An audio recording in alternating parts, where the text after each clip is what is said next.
Hello everyone, and welcome to a type of video that I haven't done for a really long time, and that is talking about my CD and vinyl collection. Back when I started my channel in late 2018, one of the main segments that I would do is talking about my vinyl collection, but after a while I didn't really keep track with it and sort of abandoned these types of videos. I didn't feel like I had that many things to talk about at a specific moment, and so I would do some videos here and there, but I believe that this is a really good time to talk about one of my favorite labels when it comes to preserving the history of harsh noise and power electronics over the years, and this is with OLd Europa Cafe. OLd Europa Cafe is a label that I've been following for quite a while, ever since I started getting into more experimental stuff, and so I got this really nice CD section over here that I'm gonna talk about in this video. By the way, if you want to keep up with everything that I'm collecting when it comes to vinyl records and CDs, you can follow me to my Instagram, which is put in every video in the description down below. This is the main platform where I keep you updated with my collection, and it's the best platform to reach out in case you have any question or you want to talk to me about something. And so I'm gonna briefly talk about those albums that I've got recently, and I'll decide not to include something behind my green screen, just have this raw footage so that the CDs are gonna look pristine without something like blurring the image. And so yeah, I decided to start off with the two represses of Raison with the albums Enthralled by the Wind of Loneliness and The Empty Hollow Unfolds. OLd Europa Cafe has done numerous expanded editions and redux editions of a huge portion of the discography of Raison d'Être, which is really nice to see, especially when it comes to Enthralled by the Wind of Loneliness. This was an album that I was looking forward to buying for a really long time. It was actually one of the kind of first albums that got me into this world of experimental and dark ambient. These are not like harsh noise of power electronics. They go more into this cinematic ambient experience. It has elements of tribal ambient. They're really dark in their mood, but they have lots of melodic elements and lots of interesting sections of traditional instrumentations, a gothic aesthetic to them, and they are really well done. The Empty Hollow Unfolds is something that I listened much more recently, and I was really impressed with what I was hearing. It is another one of the better works under the Raison d'Être catalog. But yeah, especially when it comes to Enthralled by the Wind of Loneliness, I believe that this is one of the greatest albums that you can get into when it comes to the world of dark ambient. It is a really well crafted work. It is really varied. It doesn't just rely on subtle minimalism and drone sections. It has a lot going on to it, and it's really well executed. Now, The Empty Hollow Unfolds is a double album. It contains extra material, which I listened to the second album and I thought it was just pretty decent. It's not really something to write home about compared to the original material. Now, not to just get all positive about this, The Empty Hollow Unfolds commits one of the cardinal sins when it comes to double CD packaging. It is really hard to pull this off. Like, the CDs, one of them is right here, the other one is right here, and it is really hard to pull them off. You're gonna struggle if you want to get these CDs out. So yeah, it has one of those things that I don't really like when it comes to double CDs. Lots of packages do this, and it can be a bit of a struggle. But yeah, apart from the packaging, which is nice with all the images and stuff, but actually having to pull these CDs off and pull them back in, it's a bit of a hindrance. But yeah, outside of that, raison d'être, if you are unaware of this project, I believe that they really have, especially when it comes to some of their 90s works, because I'm not really that much of a fan of the very recent material that they've put out, but when it comes to like 90s and 2000s, this is some of the greatest dark ambient that you can find out there. Now, getting into the world of harsh noise, I got this album from the Rita and Caligula 031, which is not the first time they collaborate together. There is also the album Ballet Fit Positions, which is also an album that I believe is from OLd Europa Cafe, which has an extra segment which is a remix of Caligula 031. And yeah, when it comes to just pure harsh noise wall, I particularly like this direction of the Rita, where it's not just one harsh noise wall that goes on and on. In this occasion, there are interruptions. They are sporadic, they're sparse. It's not just a continuous harsh noise wall segment. Instead, what you have is lots of sampling with some really loud and lo-fi sort of spoken word, but in this case, it's not like the lecture segment from Ballet Fit Positions. It's more of like not safe for work stuff, in the sense like there is a lot of moaning to this. So yeah, it's more of like a perversive album in a sense. I mean, it is called Self Shop, which was first released as a split with two tracks, one from the Rita and one from Caligula 031, but the OLd Europa Cafe also contains an extra segment, which is a track from both of them collaborating together with a pure harsh noise wall segment, which is pretty decent just for what it is.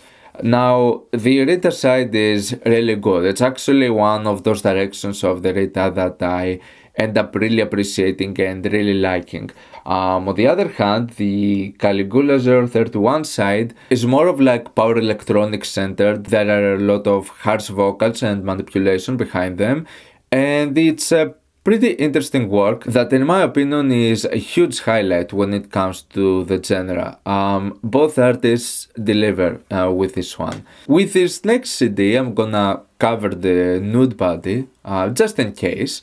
And this is the one and only album from the duo known as Scopophilia, and the album being called Violent for Being Sexually Desired. This is the most rhythmic and the most upbeat album out of all of them, because it's not just pure harsh noise and power electronics. I mean, it has a lot of those segments, but there are also beats attached to most of those songs. And so it has this weird dancing feel to it, but not really being the upfront element. Instead, there are multiple explosions of harsh noise segments that basically cover everything else and become the main component out of this album. It is a really well done and a really well crafted album that is a bit lengthy, and I believe that both artists over here do an amazing job of creating this really unsettling atmosphere, but with a more rhythmic and catchy element that sort of makes it a little bit unique. So if you're looking for something in the realms of power noise and you haven't heard of Scopophilia, I believe that this is a really good album that it's really worth checking out. The inserts over here is something that I'm not going to show because it's filled to the brim with nudity. And in all of the pictures it has this grainy sort of RGB effect to it, sort of feeling like invasive, like an invasion of privacy. It is really making you feel dirty for sort of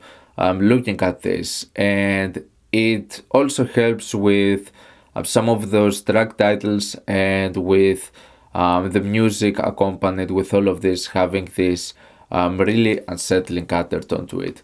Now, one of the members of Scopophilia also has the project known as Himukalt, And this is a 4 CD box set of Sex Worker, the complete recordings. Now, Sex Worker was originally a trilogy that was released as cassettes on the label Total Black, and this new OLd Europa Cafe compilation contains Sex Worker 4, which is previously unreleased and only included in the complete recordings over here.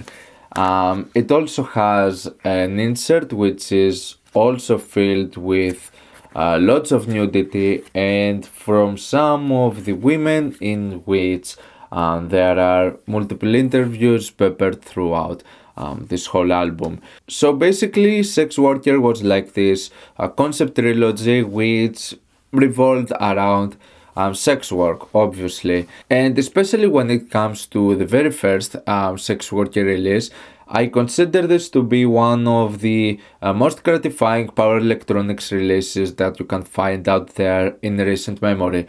It is a really well done and really well crafted album with lots of explosions of harsh noise that are really impactful and in your face. It is a really upfront album that has some great dynamics to it, and it also has all of those segments that can be from interviews or sampling from multiple sex workers, and it makes for this really unsettling undertone. Also, it's nice to have this world of exploitative industry being shown by the lens of a woman artist instead of having this Miko Aspa-esque power electronics release. So yeah, it's nice to see this being explored in the sense of a legitimate concern rather than just fetishization of exploitation. So when it comes to those 4 albums, I believe that Sex Worker 1 is by far the best. It is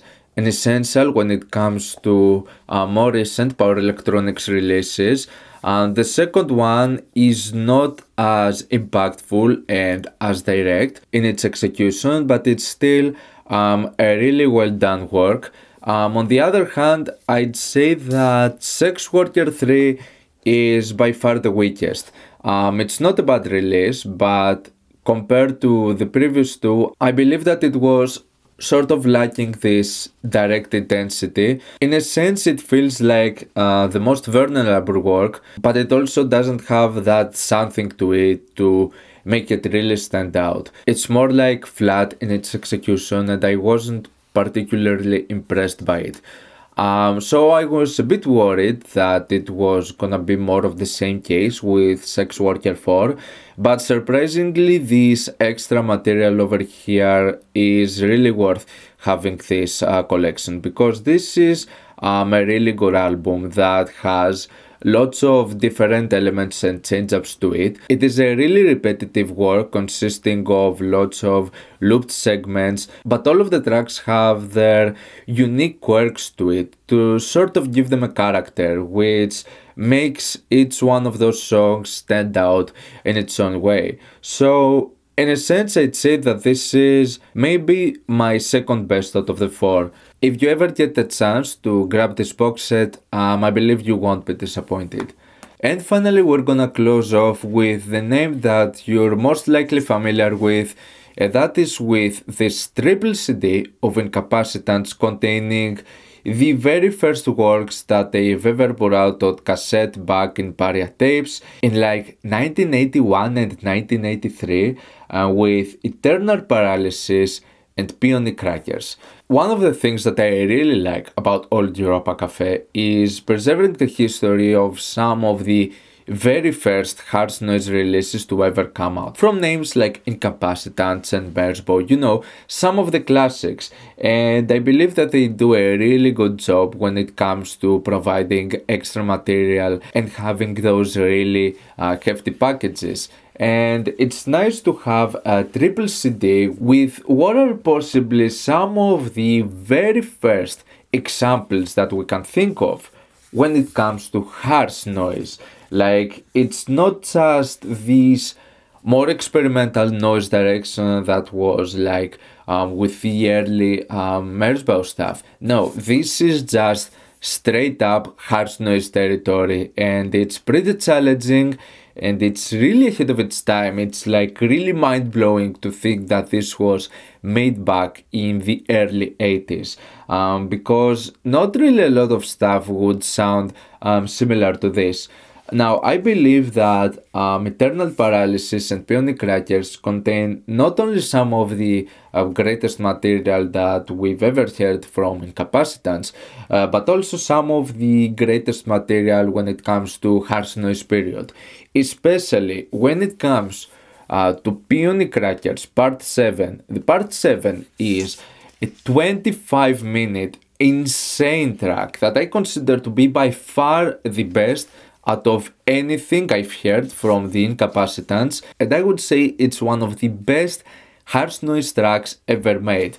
The main reason I wanted to get this triple CD is because of Peony Crackers Part 7, because this is just an insane track. Like, it has this pattern to it which is repeated over and over, so it has this distinct character to it, and apart this, it's just this free improvised, relentless harsh noise segment of ear-piercing high frequencies and a distorted sub-bass for the feedback that constantly makes its appearance. And I just love it. It's just mind-blowing stuff. Now granted, there are lots of segments over here that are just straight up harsh noise and don't really have that much to them in terms of dynamics and change-ups. Some of them can feel quite flat, but for the most part, I believe that these are some of the greatest material from Incapacitants. So yeah, it's really nice to see some of, in my opinion, the most classic and the most essential Incapacitants albums being repressed decades later on a CD format. And yeah, that was my recent haul from OLd Europa Cafe. In case you want to see more videos like this in the future, let me know down in the comments. Leave a like if you enjoyed the video, subscribe for more content like this. Thank you for watching, and I'll see you all in the next video. Goodbye.